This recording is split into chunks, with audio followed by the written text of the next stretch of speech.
Hello and welcome to this week's flashback. This time we go back to February the 6th, 1959. You will have to excuse my slightly puffy appearance and snotty sounding voice as I battle through man flu to bring you flashback this time. But back in 1959, it's a good period for the sport. And what was interesting this week is we look back on the Primo Carneiro Max Baer world heavyweight title fight that took place well over 20 years beforehand, but we remembered it quite fondly, and it was of course when Max Baer dropped Primo Carneiro something like 11 times en route to winning the world title.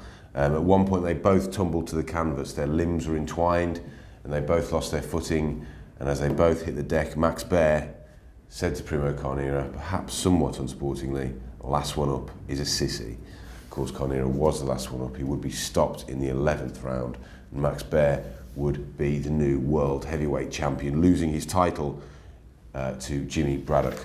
But back to 1959 and the world heavyweight title. At this point in time, Floyd Patterson was the champion. He'd received some criticism for taking perhaps an easy route through the world heavyweight scene, and he hadn't met any overly demanding challenges to this point. That was about to change. Yes, it's on, we say. Floyd Patterson and Hansen agree to take part in a world heavyweight title fight. What would happen? There would be a changing of the guard. Hansen dropped Floyd Patterson many times in a stunning upset that was so one-sided nobody gave Patterson a chance in the rematch. But what happened? For the first time in history, Floyd Patterson regained the world heavyweight title.